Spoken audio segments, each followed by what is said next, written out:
और सबसे पहले बात करेंगे इमरजेंसी सेवा 108 की हड़ताल की। तो आज अपनी 7 सूत्री मांगों को लेकर इमरजेंसी सर्विस 108 के कर्मचारी अनिश्चितकालीन सामूहिक अवकाश पर चले गए हैं। राज्य भर में 108 सेवा के 717 कर्मचारी हैं जो अपनी मांगे नहीं माने जाने से नाराज होकर हड़ताल पर चले गए हैं या कहीं अवकाश पर चले गए हैं। तो आज इसकी वजह से राज्य भर के मरीजों का बुरा हाल रहा, परेशान रहे मरीज। हालांकि सरकार की अगर बात करें तो उसने खुद को इस मामले से अलग ही कर लिया है।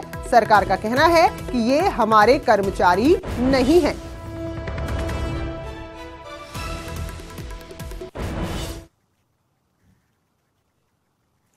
तो इससे आप समझ सकते हैं कि पहाड़ के लोग कितना परेशान रहेंगे। आज पूरी तरह से जो भी इमरजेंसी सर्विस थी उस पर ब्रेक लग गया। राज्य भर में सेवा के कर्मचारी हड़ताल पर चले गए हैं और शासन ने पूरे विवाद से खुद को अलग कर लिया है। और वहीं दूसरी तरफ वैकल्पिक व्यवस्था को लेकर भी स्थिति साफ नहीं है। लिहाजा मरीज तीमारदारों की परेशानी कब खत्म होगी, कोई भी सूरत नजर नहीं आ रही है।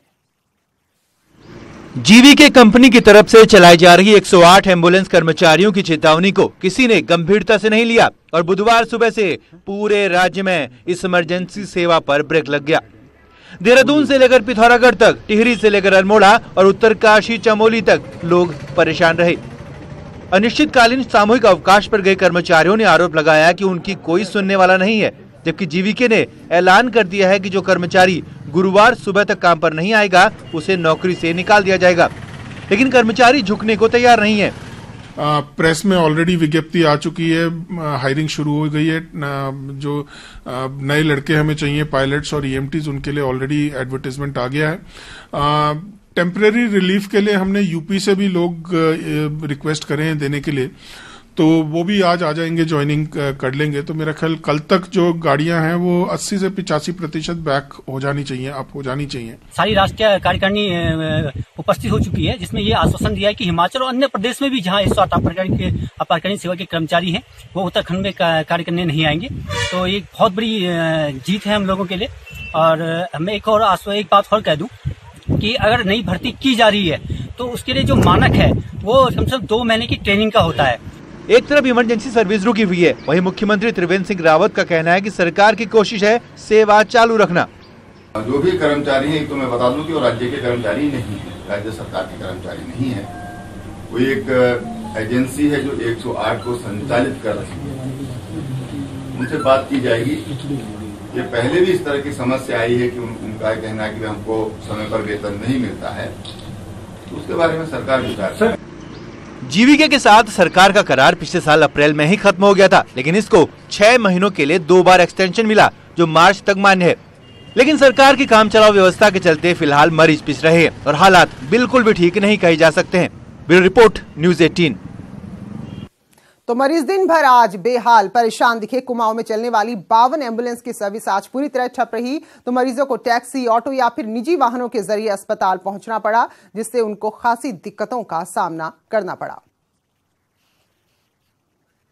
और वहीं गढ़वाल की बात करें तो इस मंडल के भी सभी जिलों में 108 और खुशियों की सवारी एम्बुलेंस सेवा के कर्मचारियों की हड़ताल की वजह से लोग परेशान रहे। टिहरी में 108 खुशियों की सवारी के साथ साथ बोट एम्बुलेंस भी पूरी तरह से ठप हो गई हैं। उधर चमोली में भी एम्बुलेंस की कमी से मरीजों को निजी वाहनों के जरिए अस्पताल ले जाना पड़ा और यहां भी लोग वाहनों के लिए काफी परेशान नजर आए।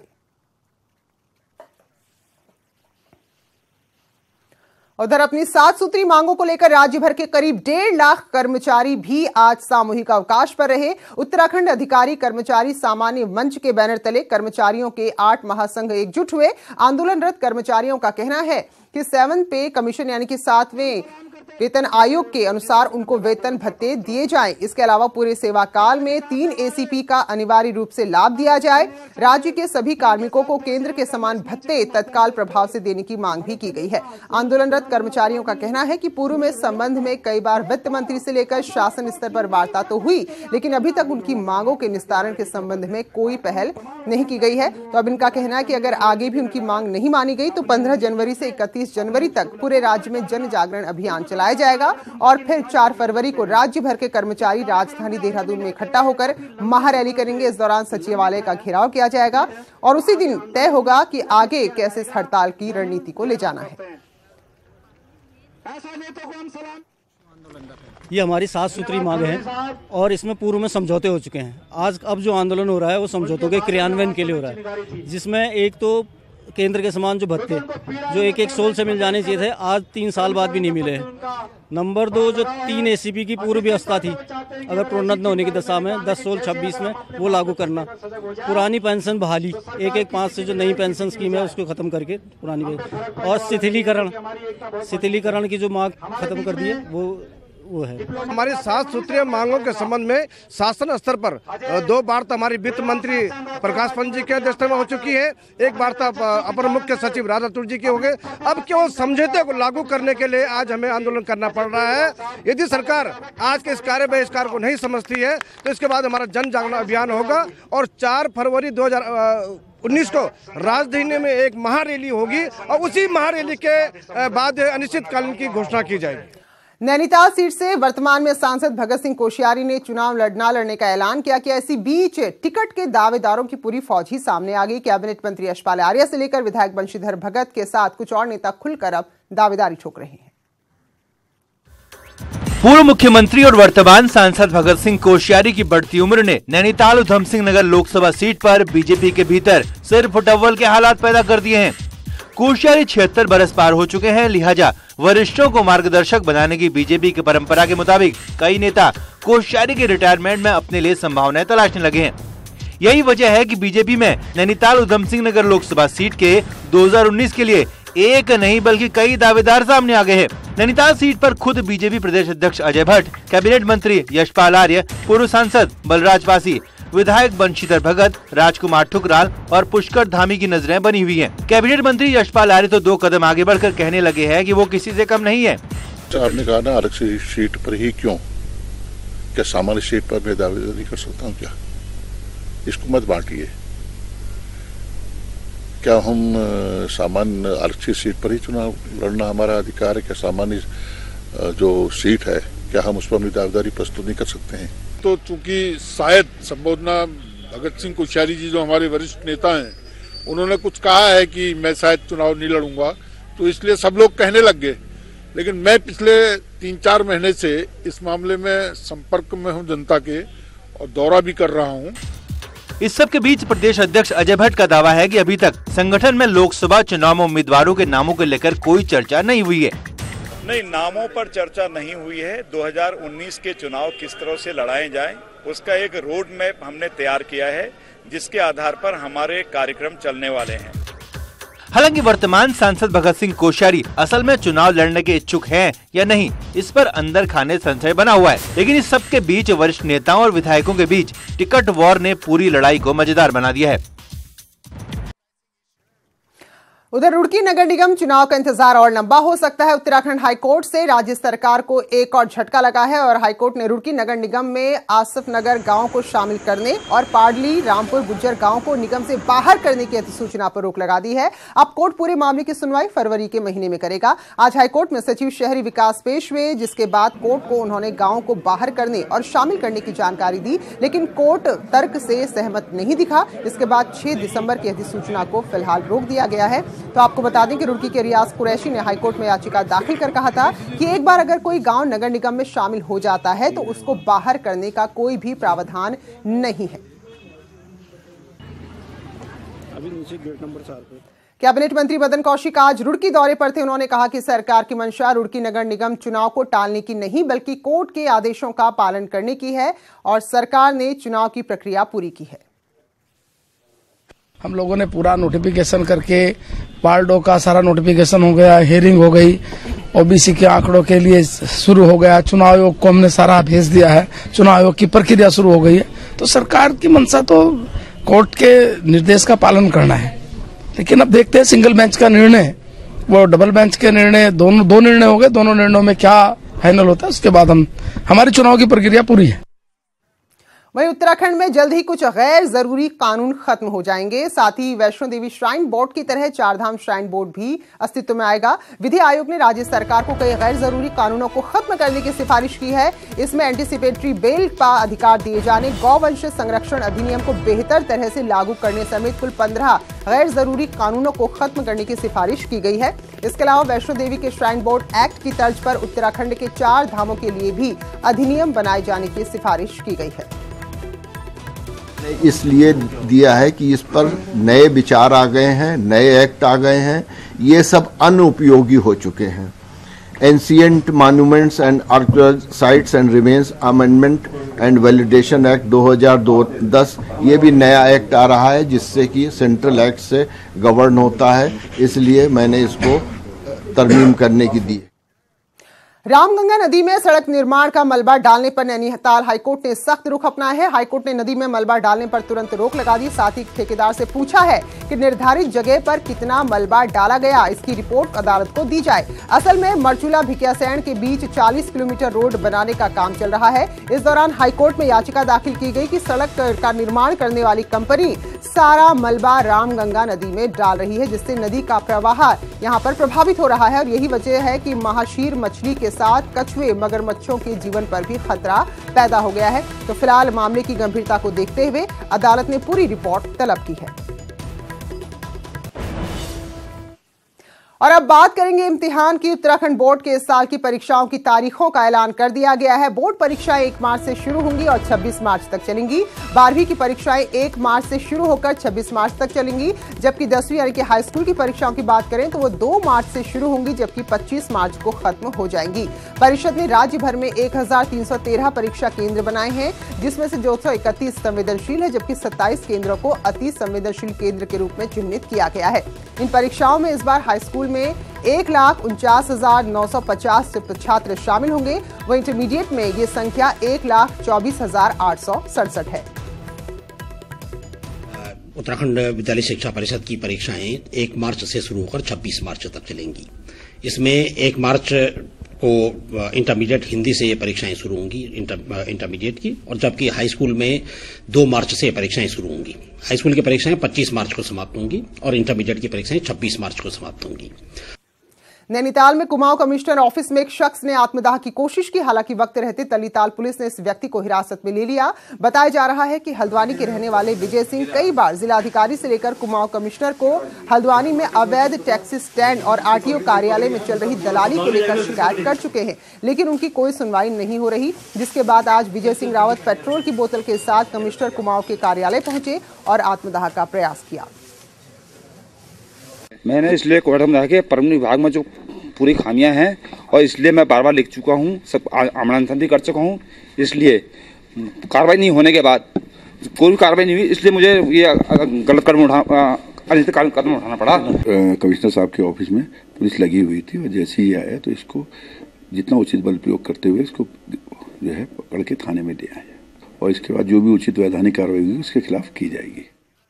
रुद्रपुर में सामने आए पिटाई के वीडियो की प्रारंभिक जांच हो गई है और शुरुआती जांच में पीटने वाले आरोपी युवकों के साथ एक रिजर्व पुलिस का जवान भी मौजूद है, ये पुष्टि हो गई है। फिलहाल एसएसपी के आदेश पर सीओ रुद्रपुर इस पूरे मामले की जांच कर रहे हैं। तो सोशल मीडिया में रुद्रपुर का एक वीडियो तेजी से वायरल हुआ था, जिसमें एक युवक को कुछ युवक बुरी तरह पीटते हुए नजर आ रहे थे। युवक को पीटने वाले सभी युवकों को पहले कथित पुलिसकर्मी बताया जा रहा था, लेकिन जो प्रारंभिक जांच है उसमें इस बात की पुष्टि हुई है कि पूरी वारदात के दौरान मौके पर एक पुलिसकर्मी मौजूद था और ये पूरा मामला ट्रांजिट कैंप थाना क्षेत्र के जगतपुरा का है। वीडियो जो दिखा रहा है उसमें जिस तरह से उसको मारा जा रहा है, तो हम पहले उसी को जो है विक्टिम लेके उसके पक्ष से स्टार्ट करेंगे और फिर विवेचना सब क्लियर करेगी। और इसी तरह की घटना मसूरी में भी हुई थी। तो रुद्रपुर और मसूरी में हुई घटनाओं के बाद एक बार फिर से उत्तराखंड पुलिस सवालों के घेरे में है। पुलिस कर्मियों की करतूत पर डीजीपी अनिल रतूड़ी ने भी नाराजगी जाहिर की है और डीजीपी मान रहे हैं कि चाहे थाने के बाहर हो या थाने के अंदर, पुलिस जिस तरह का व्यवहार करती है उसमें सुधार की जरूरत है। से जब पुलिस स्टेशन में लोग आते हैं तो किसी न किसी परेशानी में आते हैं। अभी पुलिस स्टेशन में जिस प्रकार का व्यवहार हमारा होना चाहिए, जिस प्रकार से त्वरित गति से कार्य होना चाहिए, मेरा ये मानना है अभी इसमें बहुत सुधार की आवश्यकता है। और 2019 में हम इन सब बिंदुओं पर ध्यान देंगे और एक टीम भावना के तौर से जनमानस को और बेहतर सुविधा दिलाने के लिए प्रयास करेंगे। खनन विभाग और प्रशासन ने रामनगर में अवैध खनन के खिलाफ बड़ी कार्रवाई की। यहां 6 लोगों पर टीम ने 1.25 करोड़ का जुर्माना लगा दिया है। चैनपुरी, उदयपुरी, बंदोबस्ती, पापड़ी में निजी खेत खोदकर खनन कर रहे 5 लोगों के खिलाफ जहां करीब 76,25,000 का जुर्माना लगाया गया है। वहीं सखनपुर स्थित स्टोन क्रशर मनराल एसोसिएट पर अवैध मिट्टी खनन करने पर 48 लाख से ज्यादा का जुर्माना लगाया गया है।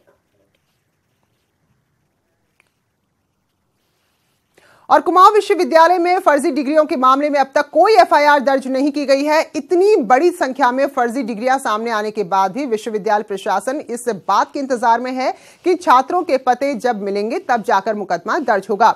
कुलपति कुमाऊं विश्वविद्यालय डीके नौडियाल ने कहा कि विश्वविद्यालय ने फर्जी डिग्री मामले पर कनाडा उच्च आयोग से नाम और पते मांगे हैं। अगर वहां से कोई जवाब नहीं आता है तब जाकर इस मामले में एफआईआर दर्ज की जाएगी। तो आपको बता दें कि कनाडा उच्च आयोग की ओर से वर्ल्ड एजुकेशन सर्विस के माध्यम से सत्यापन को गई 50 डिग्रियों में से लगभग 12 डिग्रियां फर्जी पाई गई हैं। हम 4-5 तारीख तक उनका वेट करेंगे।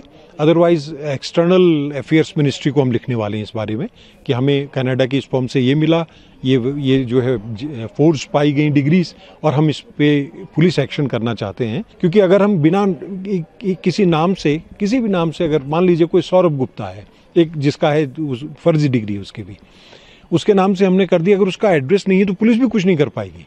सौरभ गुप्ता कई लाखों लोग होंगे, है ना। तो स्पेसिफिक इंफॉर्मेशन अगर हमें मिलेगी तो उसके बाद हम जरूर करेंगे। और बड़ी खबर इस वक्त बुलंदशहर से आ रही है। सड़क हादसे में 3 छात्रों की मौत के बाद बवाल हुआ है। गुस्साए भीड़ ने इस बस को आके हवाले कर दिया जिससे यह हादसा हुआ था और भी कई वाहनों में तोड़फोड़ की गई है। तो उत्तराखंड की खबरों के बीच ये बड़ी खबर इस वक्त बुलंदशहर से आ रही है, जहां 3 छात्रों की हादसे में मौत के बाद जमकर बवाल हुआ है। शिकारपुर स्टेट हाईवे को ग्रामीणों ने पूरी तरह से जाम कर दिया है। भारी पुलिस बल मौके पर पहुंच गया है। सलेमपुर के चिट्ठा गांव के रहने वाले थे तीनों मृतक छात्र।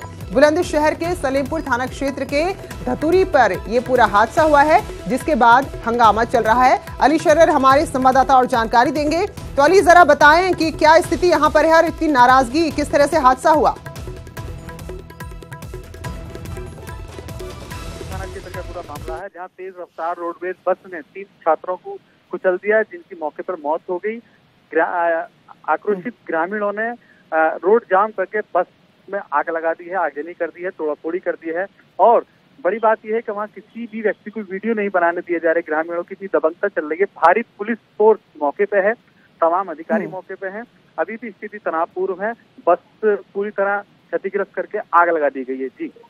जी तो अली, क्योंकि ये रोडवेज की बस थी तो क्या इसमें यात्री भी सवार थे या फिर जो चालक और परिचालक हैं वो कहाँ हैं?